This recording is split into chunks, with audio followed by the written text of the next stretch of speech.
Hey everyone, my name is Balasubramanian. I'm a software engineer at JP Morgan. Have you ever wondered how does Google manages so many users at the same time in YouTube? How does different systems work together? How the load is balanced between the services? Today we are going to talk about Google's research paper called Google's PREQUEL. It stands for Probing to Reduce Queue Latency. This is one of such load balancing policy which helps Google to manage high number of users at peak hours, right? It's not a load balancer, rather it is a load balancing policy. I'll try to explain what is the difference between them. This load balancing policy will be used in multi-tenant systems, meaning it is not made for a single service. Rather, it can be used in YouTube, search ad system internally, log processing system internally, Google Drive, or many other services. Like it is used 21 plus services inside Google. So it's a unified load balancing policy. It doesn't affect any other systems used um, the same policy. We'll try to understand what was they using before, and what are the new features in this prequel load balancing policy, right? So previously they were using a load balancing policy called weighted round robin. I'll try to explain quickly what does weighted round robin is. And also please note that this load balancing policy or load balancer is not meant for REST services. They don't, at least they don't use for REST services. Rather they use for gRPC servers, which are the primary servers Google use for YouTube, big systems like YouTube. So we'll quickly try to understand what is weighted round robin, right? For any load balancing system, there are three entities: a client and a server and a mediator in between the clients and server, which distributes the load from multiple clients, right? So in weighted round robin, as we know, we can have multiple servers, and we can also add a number of servers as and when we get the higher load. In weighted round robin, how the load balancer decides which request to pass to return to which service is based on the weight. So the higher the weight, the higher the chance of getting the request. So how does the weight gets calculated? It primarily defines upon the CPU utilization and the number of requests which this server is able to handle or is currently handling. So the formula looks like this: QI by UI, where QI defines queries per second and UI defines CPU utilization 0 to 100. So let's say if a server is processing 100 requests and using 100% of the CPU, then its weight is 100 by 100. So let's say the weight for server 1 is 1.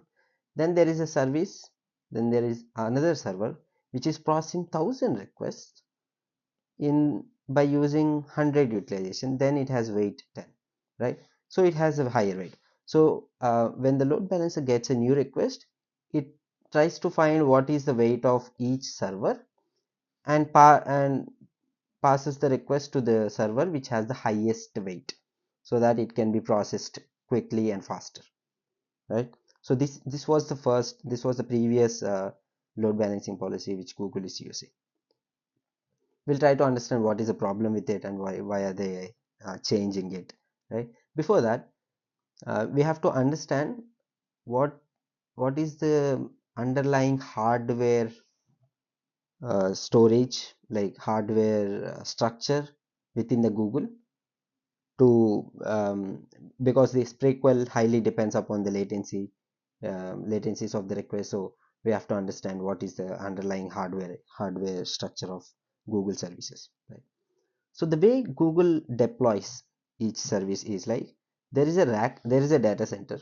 First of all, there is a big building, let's say, and inside each building there is a rack where it is a single CPU, right? Let's take 1 TB hard disk and 1 TB RAM, right? So what Google does is, like, instead of deploying one single service in one single system, it uses virtualization, virtual machines, VM concept, where it divides each machine, each CPU into parts, and deploys multiple services inside each rack. So in this case, 100% of the CPU, right? It is always 100% CPU, and it divides 40% CPU to the service A, 60% CPU to the service B, meaning this is the base CPU of this service A. When there is huge load on service A and not much load on service B, meaning service B is currently using 30% of the CPU, whereas it was allotted 60%, and let's say service A is getting huge traffic, right? Then there is use case where the load balancing policy expands this service A CPU to 50% or 60%, unless and until the service B replica is under the limit, meaning it is only when it is only using 40%, 20% is free, right? So service A can use this 20%. So this is how the services are managed inside Google data center, right? So when we are talking about service A, all other services inside the same CPU are called antagonists of this service. When we are talking in the context of service B, service A is the antagonist, vice versa, right? So the Google was facing latency issues, very slow latency issues, when um, let's say there are 100 machines, 100 servers, right? 100 servers, machine 1 to machine 100, and there are 1 to 50 clients. So here there is no load balancer. Let us assume there is no load balancer. Client, each machine, each client knows how many servers are there, which server to hit based on the weight, right? So as we have talked, when the service A is on fire, this can increase the CPU, right? In this example, there are 100 machines where only 2 machines, server 2 replica is our replica, which the clients are trying to hit. These are the antagonists, right? In these 2 machines, antagonists are using all its allotted space, so there is no space left for this server replica to grow, whereas the other 98 servers has this empty space so that it can grow if in case needed, right? When two of the servers does not have any space and client replicas are getting huge load for the requests, are passing huge load for the request, there is a management like VM management, right, to manage all the CPU at utilization, CPU management. When server replica 2 is getting a lot of requests, then what the automation CPU management will do is increases the CPU for all the servers across the machine, so that across the machines where server replica 2 is deployed, right? So in the 98 systems, 98 machines where there is empty space, it can grow. But here you see there is a green line. This is the utilization, and this is the increased utilization, where the each system for machine 1 and machine 2 does not has the space.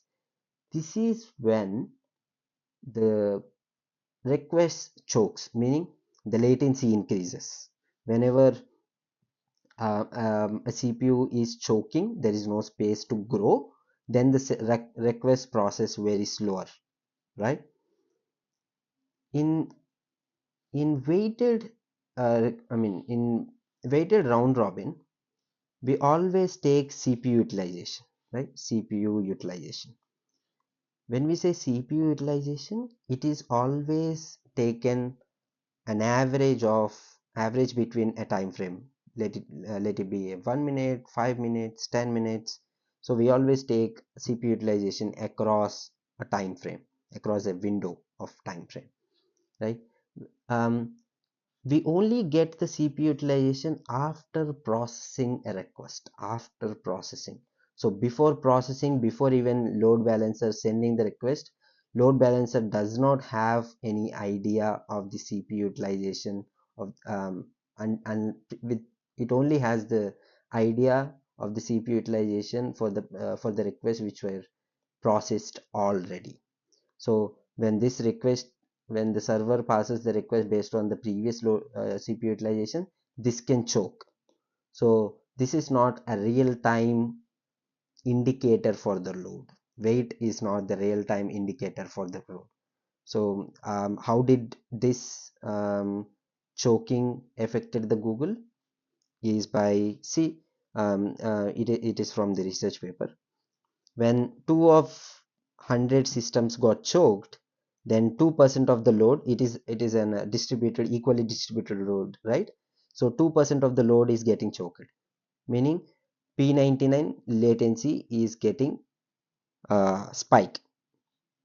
So if you see, this is 1 minute graph. So 1 minute graph doesn't have any spikes. This red line is the 100% CPU utilization. So when Google created the chart for 1 minute window, so the CPU utilization stayed within the window. But when they created the graph for 1 second window, there are seconds spikes more than the 100%. One is the 100%, 1.5, and two is the two times of the CPU it got allotted. So this is where the Google was facing issues with the weighted round robin. So they had to create a better system which which should not use CPU utilization, which is the trailing signal, meaning CPU utilization makes only sense across a time frame. The mechanism should use metrics as real time as possible. As we talked, CPU utilization is not as real time metric as possible. Here comes the prequel, which Google has introduced. How did they resolve these issues? So they use something called probes. I'll try to explain what is probe. Let's say a probe is a real-time signal rather than a CPU utilization. Probe is a real-time signal. How this gets calculated, we'll discuss in further. They use probes and they use other load signals except the CPU utilization. They use other two new load signals which are called requests in flight and latency. So we probe value gets derived from these load signals. So we'll try to discuss what is requests in flight. Requests in flight is nothing but the real time request which server 1 is processing.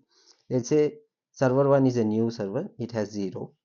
When CPU load balancer sent a request to server 1, server 1 before even starts processing, it just increments the request in flight, mentioning my requests in flight which are not yet processed is 1. So whenever we in the next time when we want to know what is the real time number of requests which this server 1 is processing, we can just get the request in flight count of that server.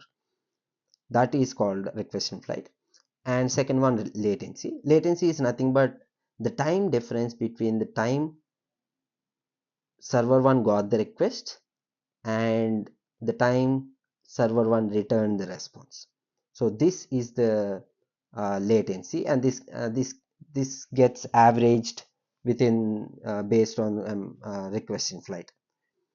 And it uses another new new mechanism called power of D choices. Here, if you see in weighted round robin, load balancer always sends the request for one which has the lesser weight. So it doesn't consider the weights with the lesser with the great. I mean, load balancer will always send the request with the weight greater. It just discards the weights, discards the servers with the lesser weights. Whereas in the power of D choices, what load balancer does is like, even though it has 3 servers, it probes couple of servers. Power of D choices, D defines the number of servers to probe. So let's say D is 2. So load balancer probes 2 servers and tries to understand its weight and compares between the weights and compares between these 2 servers and chooses one, whichever is better, based on in the window of that D. So that's what it means, power of D. Power of D choices mean. So as we are talking about the gRPC server here, this is a unified load balancer. When we talk about the gRPC load balancer, there are clients. They are also using gRPC clients, which has gRPC stub, and we can also have a load balancer which has gRPC server. It just hops the server.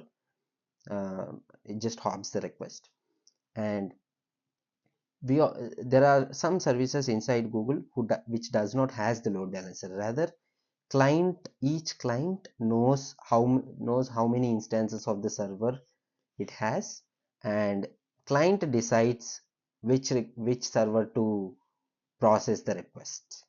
So there is no intermediary load balancer. So it works for both, right?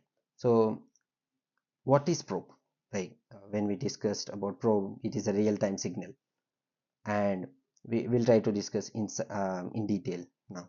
So it is a real-time indicator to estimate the load of server, as we have discussed. The clients, load balancer or client. So in this case, for the server, the client is load balancer. In this case, for the server, the client is the client. So the clients probes server replicas, meaning even before processing the request which the client has, it probes the server, the D servers, to know its real-time indicators like request in flight and latencies, so that it can decide which service to go to. So that is called probing mechanism. And there are 2 types of probing: synchronous probing and asynchronous probing, meaning the client can probe the servers before processing the request. That is one. So client has to wait for the probe's response before even processing the requests. This is the synchronous probing. And then there is asynchronous probing, meaning client uses threading or some background mechanism where client probes servers continuously I mean continuously in some time, like for a second or for 2 seconds or for 100 milliseconds, something like that, and stores the response of each probes randomly. And when the clients get a new response, instead of probing again and waiting for the response, it just chooses the best probe in the probe pool which the client stores, and just forwards the request to the server. So this is asynchronous probing, where the client does not wait for the probe's response. And when we are talking about the probe, what does probe has, like what is the information probe has? So probe has 3 main information: server replica ID, meaning when probe is when client is probing the server 1 for its load, we have to store the server replica ID first, and load signals like request in flight and latency of that server, and receipt time. When did this probe has happened? When did this got updated? So that we know how new is the probe. These are the 3 main data points which each probe has. So what is request in flight? Like how does it stored inside server, and how does it how the request in I mean how the probe gets stored inside the client? So as we are talking about the probe pool, it is not for synchronous mechanism. We will be talking mostly asynchronous, because Google uses asynchronous mostly. We'll be discussing synchronous at the last. There are not much differences. We'll try to discuss asynchronous probing right now, right? So client always tries to probe multiple servers in like 2 minutes, or in like 2 seconds, 1 second, right? So when server is getting requests, right? So let's say at some point uh, a server is processing 50 requests, meaning request in flight is 50. So 50 is the real time request number of requests which the server is processing. So what server does is, whenever it processes a new request, it adds an entry in it inside server with the request in flight, let's say 50 requests, and attaches the latency of the last request which is processed. So when it is 50, the last request process took 100 milliseconds. Then there is a new request incoming, and like this response is already sent, right? So this gets reduced to 49, and when it gets new response, it again increased to 50. So after increasing 50, the last request processed takes 50 milliseconds, then it just adds 100 comma 50. So that's how it maintains the request in flight latencies information inside the server. As and when each request in flight gets old, when I say old, let's say this 100 request in flight was 2 seconds old. 2 seconds is a lot when there is huge load inside server. So the server just evicts this entire entry from its table, so that it doesn't give the old response with, to the clients which are probing, right?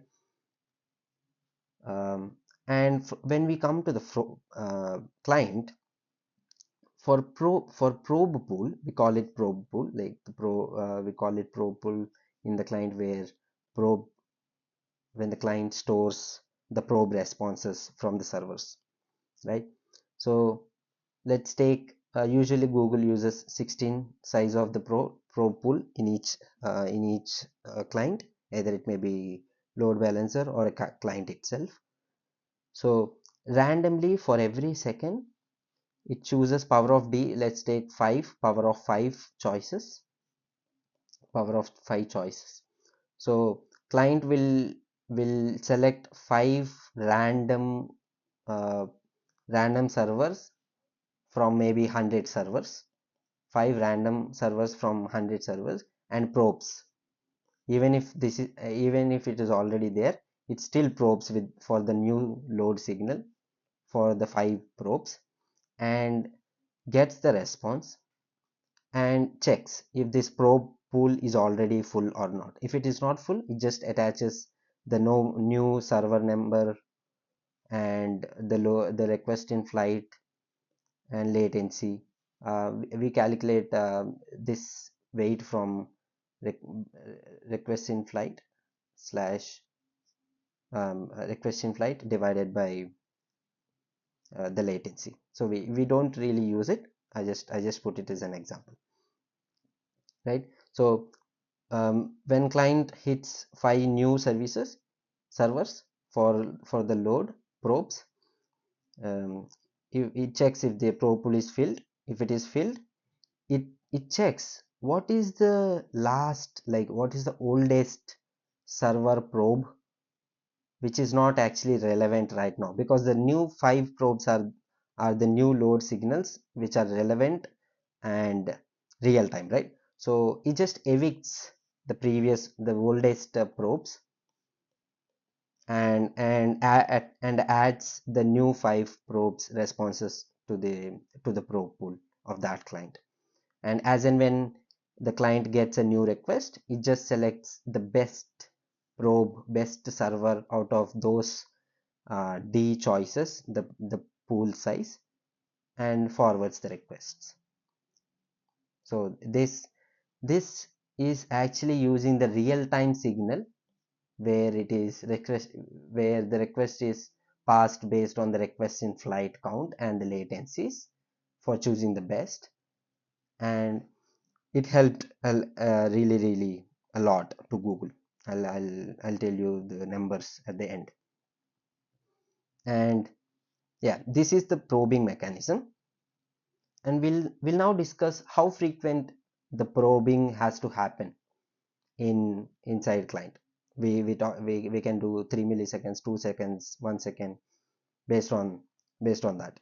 So um, probing rate usually defines based on the incoming traffic. If the incoming traffic is a lot, then there is a chance that servers are actually being continuously changing. The requests in flight are continuously changing, and latencies are being continuously changed. So clients also has to adapt to that load and probes very frequently, like 100 milliseconds, 200 milliseconds, based on the load it gets, based on the traffic it gets.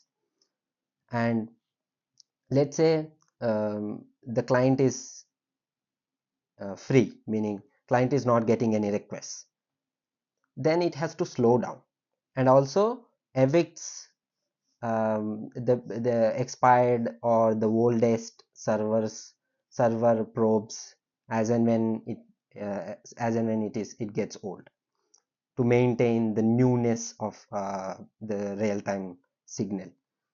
Probe pool, as we have discussed in Google, the probe pool typically size of 16, we can increase it.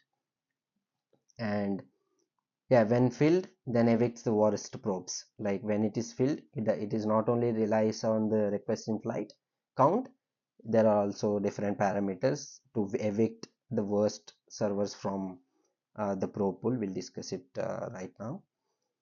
And replica selection, yeah, this is the one. Like there are, when the client gets a request in asynchronous manner, it already had the probe pool where the client can choose one of the server to actually process the request, right? How does the how does this prequel knows which server to select? How does it know what is the server which can process faster without any latency issues, right? It has to choose on multiple factors, not only not only choosing only request in flight, it also has to consider the latencies. So there is a use case inside YouTube, right? If a server got 100 requests, each request has to get a video from a database. Let's say 100 requests, meaning 100 users are requesting a video, right? Different videos. So for each request, what that YouTube service has to do, let's check. YouTube service has to get a database, has to hit a database and gets the data of that video. And before sending it, we can think this will do some decoding or extracting process inside this service. So for each video there may be a defined size which actually needed to process each request. Let's say each video needed 100 MB of RAM inside the YouTube service, in each service. So if this service only has 1 TB of RAM, if each request is taking 100 MB of the RAM, then there may be it can only process 10,000 requests.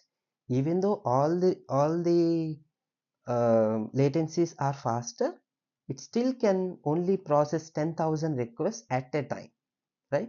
So this at a time real time load will be derived from request in flight.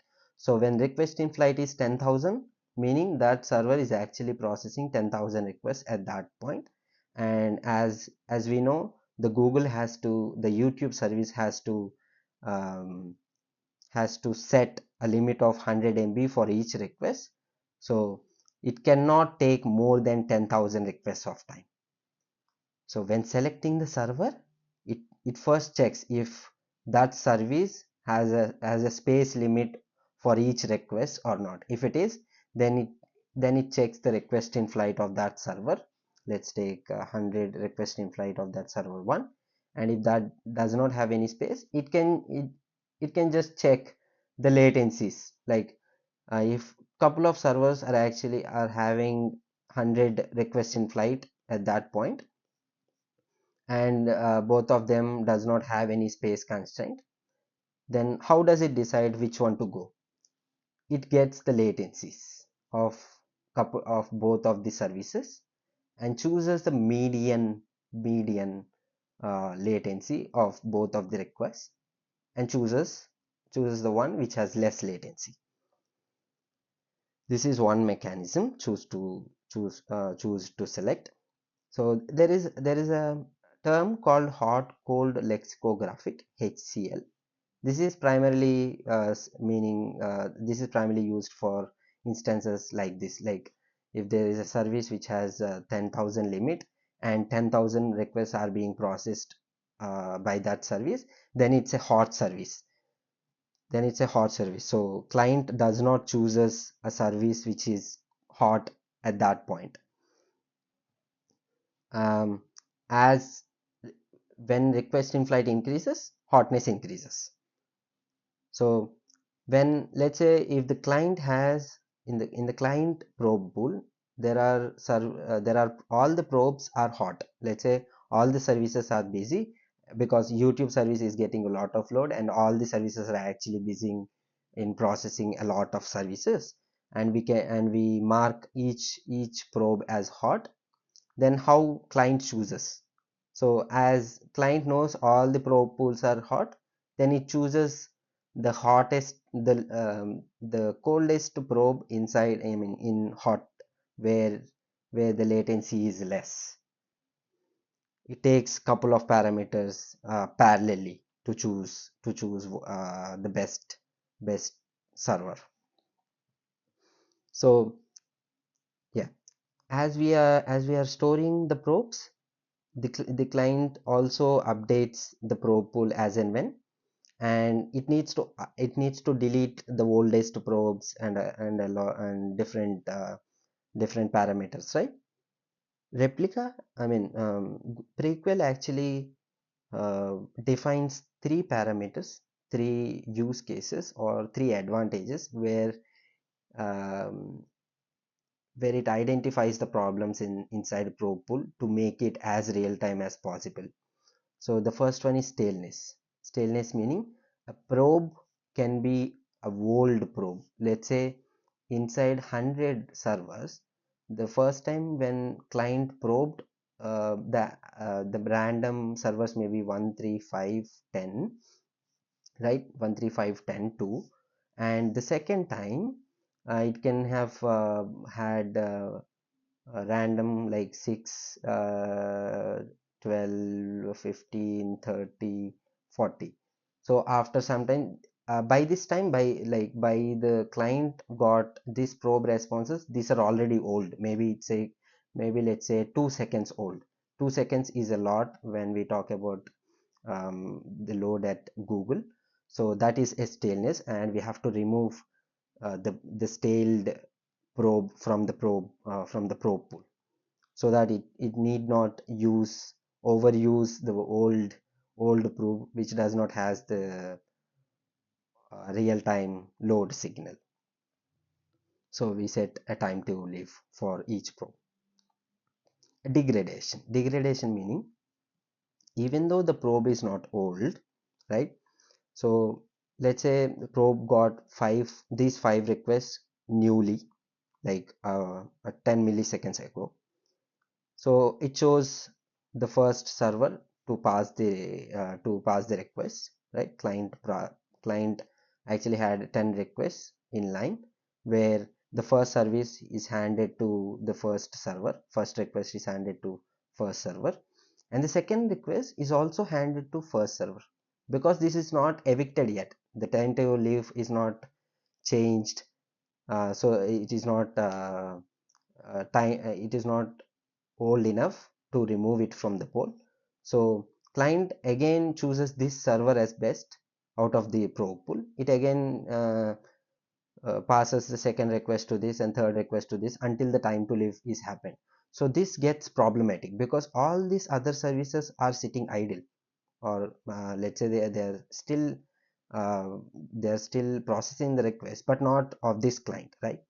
So this server one is always hitting, so these all the other services are degraded. So this, for in order to solve this degradation, um, even though the time to live is there, we also do a periodic check for the number of times each server has been hit after updating the probe. So based on that, how many number of times a pool as selected, we will try to remove that from the pool so that it can select some other pool, except selecting the one again and again. That is called reuse count. It also comes under depletion. So depletion and degradation overlaps each other. Even within TTL, if it is used too many times, we remove it. So that to balance, maintain the balance between TTL and reuse count. And at this point, there are many servers, right? As we have many servers processing the request of the same one, processing the request of the same type of request, right? If there is any deployment in this server, let's say if a new deployment has happened in this server 1, server 2, server 3 is still processing in the older version. This server 1, maybe because of some configuration issue or some programming issue, this server 1 is actually processing requests very faster, meaning it just maybe in erroneous way, the server 1 processing the request very faster, and all the clients sees this server as a faster service, meaning requests in flight are increased and latencies are like 1-2 milliseconds. And this is also I mean all the clients like looks at this like faster server and starts to send the request to this server. So it's just attracting the traffic in an erroneous way. So the load balancer has to be smart enough to select if a service is attracting a lot of traffic within a short span of time, then it has to have some guardrail so that it doesn't sinkhole. This is a topic inside computer science. It is called sinkholing, meaning it is just attracting. It is like a sink. It is attracting traffic towards it. Until now, it is all asynchronous probing. As we have discussed, asynchronous probing is um, the probing does not rely on the request. So probing happens in a parallel manner, and as and when clients get the request, the client chooses from the probe pool. In synchronous probing, we don't have any probe pool, meaning for each request which client gets, it has to call it has to probe D services, where we are talking power of D choices, right? It probes D services, D servers for its respective request in flight and latencies count, and the client has to wait till it gets T minus 1 probe responses before actually processing the requests. So when it gets D minus 1 probe responses, the client chooses the best one out of which the base this is the same mechanism as like the hot cold mechanism or the lower latency and higher request in flight. All this stays same. The only thing stays different is like the client waits till it gets the probe responses, then actually finds the best server and processes the request. So there is an overhead here. small overhead to wait for probe. So for each request, client has to wait for this d minus 1 probes. In Google, it is not a big probing, because it takes really small time, because all the services which are very similar to each one, let's say YouTube services, are placed in a single data center which are very close together. So it doesn't take much latency hit for each request. This is also used in some of the critical systems, but mostly asynchronous probing will be used inside Google. What is the result? Now we'll have to try to understand what does Google has actually gained by this change. So P99, P90, P50, these are all the latency calculation terms. I'll try to quickly explain what is P50, P99 and P99.9 means, right, with an example. So let's say we have 100 requests. So 100 requests from 10 to 35. There are 100 in between, 10, 11, 12, like 100. So in 100 requests, when we want to calculate the P50 of these 100 request latencies, what we have to find? We have to find the 50th latency, where less, like the latency is less than that latency. There are 50 latencies which are less than the latency which we select.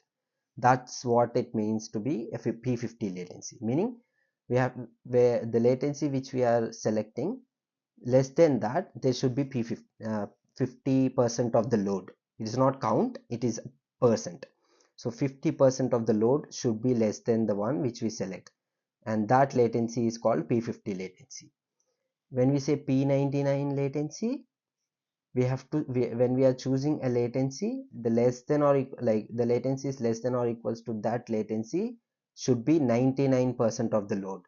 So here in 100 latencies, when we select 30 and there are 98 latency, and this is the 99th one, and we can say P99 latency is this 30.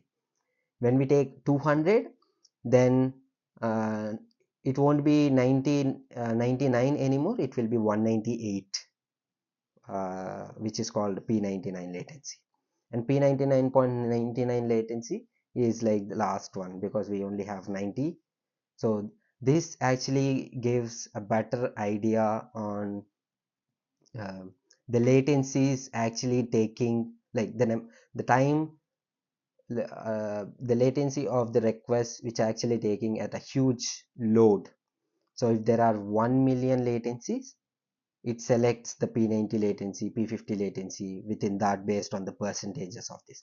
There is a formula to calculate P by 100 star n decides the number of latencies, and plus 1. So when we are selecting 50, we are calculating P50, right? 50 by 100 star 100 plus 1, 100 is the number of latency. We get 50.5. So 50.5 50.5 is the as we have even number of this, 50.5 is nothing but 50 plus 51.2. So 50th value and 51st value, if we take the average of it, then that would be the P50 value, P50 latency value. So this is the latency P50 P99 calculation, and we'll try to understand the result which Google got by this paper. So P99 responses in the YouTube they actually deployed this PREQUEL mechanism in YouTube for more than 2 years. So it's been 3 years, around 3 years now. So it got dropped from 162 milliseconds to 142 milliseconds, and P90 dropped from 93 milliseconds to 75 milliseconds, which is 19% drop, where in this case it is 12% drop, where this 12% and 90% is a huge difference at Google scale.